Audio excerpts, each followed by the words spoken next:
Assalamualaikum warahmatullahi wabarakatuh.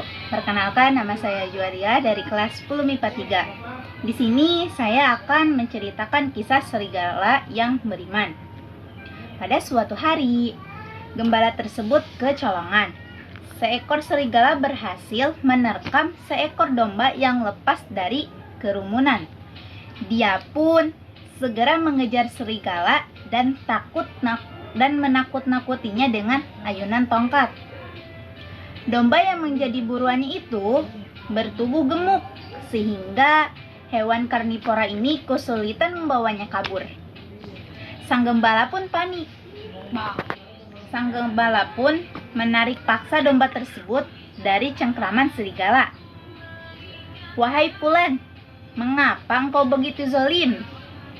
Allah telah menetapkan domba itu sebagai rezekiku untuk hari ini. Mengapa engkau merebutnya dariku?" ujar serigala itu kemudian. Betapa terkejutnya pria ini ketika mendengar serigala itu bertutur kepadanya. Kamu bisa bicara?" katanya takjub. "Mengapa engkau melihatku terheran-heran?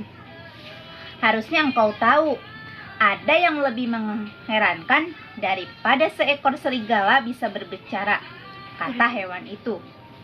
"Apa itu?" "Di Madinah ada seorang nabi dan rasul yang Allah utus untuk sekalian alam.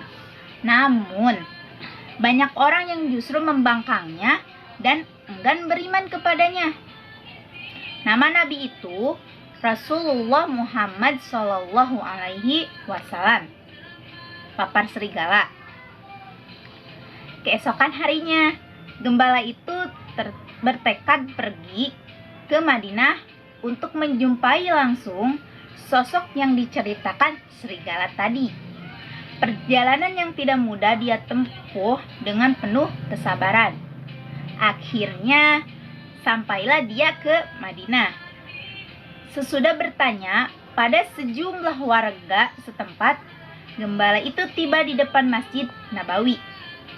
Singkat saja cerita, dia berkesempatan bertemu dengan Nabi Muhammad SAW.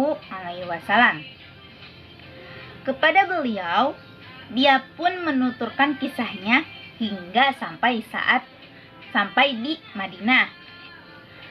Rasulullah SAW membenarkan kisah gembala tersebut. Artinya, beliau tidak heran ada seekor binatang yang terang-terangan menunjukkan rasa imannya kepada Allah Subhanahu wa Ta'ala dan Rasul-Nya. Lebih lanjut, hal itu ternyata termasuk tanda kini dekatnya hari akhir. Yang demikian itu adalah salah satu tanda kiamat, sabda beliau. Kisah ini termaktub dalam hadis riwayat dan Abu Hurairah dan Abu Sa'id Khudri serta Imam Ahmad.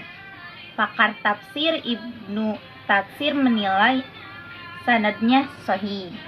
Terima kasih. Wassalamualaikum warahmatullahi wabarakatuh. Assalamualaikum warahmatullahi wabarakatuh. Nama saya Regina Dwi Rinzani dari Rohisman Sapal. Di sini saya akan menceritakan hikayat tentang ahli ibadah yang gemar menakut-nakuti. Dahulu, ada seorang yang begitu rajin beribadah.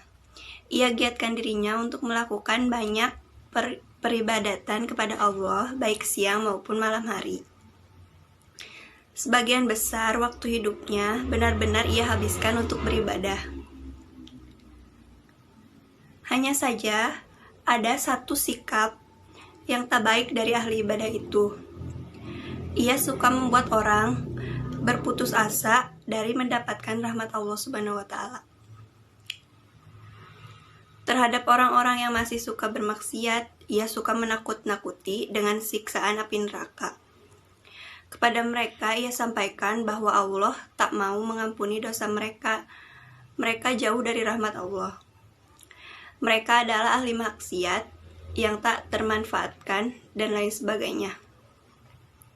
Singkat cerita, ketika sang ahli ibadah ini meninggal dunia, ia bertanya kepada Allah, Tuhanku, apakah bagianku di sisimu? Allah menjawab, bagianmu adalah neraka. Mendengar jawaban Allah ini, sang ahli ibadah protes. Neraka, di mana ibadah-ibadahku? Kemana kesungguhanku dalam mengabdikan diri kepadamu? Mengapa semua itu dibalas dengan neraka? Atas protesnya ini, Allah menjawab, wahai hambaku, dulu waktu engkau hidup di dunia, engkau memang begitu bersemangat beribadah kepadaku. Namun di sisi lain, engkau begitu suka memutus asakan orang-orang dari mendapatkan rahmatku. Maka, sekarang aku putuskan kamu dari mendapatkan rahmatku.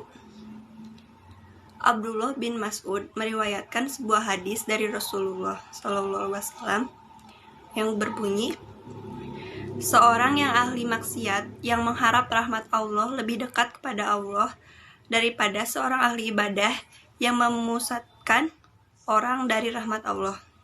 Sekian hikayat yang dapat saya sampaikan. Wassalamualaikum warahmatullahi wabarakatuh. Aulia Junijar dari kelas 10 IPS 3. Saya mengikuti ekstrakurikuler Rohis Mansapal. Di sini saya akan menceritakan kisah Syekh Abdul Qadir Al-Jailani yang bisa menghidupkan orang yang sudah mati. Diriwayatkan Syekh Abdul Qadir pada waktu itu sedang melewati tempat dan bertemu dengan seorang muslim yang sedang bersilat lidah, berdebat dengan seorang umat Nasrani. Setelah mengadakan penelitian dan pemeriksaan dengan seksama apa yang menjadi sebab sehingga terjadi perdebatan yang sengit itu, kata seorang muslim, sebenarnya kami sedang membanggakan nabi kami masing-masing. Siapa di antara nabi kami yang paling baik? Dan saya berkata bahwa Nabi Muhammadlah yang paling utama. Kata orang Nasrani, Nabi Isa yang paling sempurna. Syekh bertanya kepada orang Nasrani, apa yang menjadikan dasar dan apa pula dalilnya kamu mengatakan bahwa Nabi Isa lebih sempurna dari nabi lainnya? Lalu orang Nasrani itu menjawab, Nabi Isa mempunyai keistimewaan. Beliau menghidupkan orang yang sudah mati. Syekh melanjutkan lagi pertanyaannya, apakah kamu tahu, aku ini bukan nabi, aku hanya sekedar pengikut dan penganut agama Nabi Muhammad SAW. Kata Nasrani, ya saya tahu.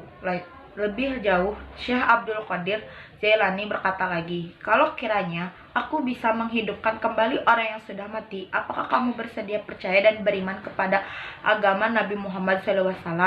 Baik, saya mau beriman kepada agama Islam, jawab orang Nasrani itu. Kalau begitu, mari kita mencari kuburan. Setelah mereka menemukan sebuah kuburan, dan kebetulan kuburan itu sudah tua, sudah 500.000 tahun lebih.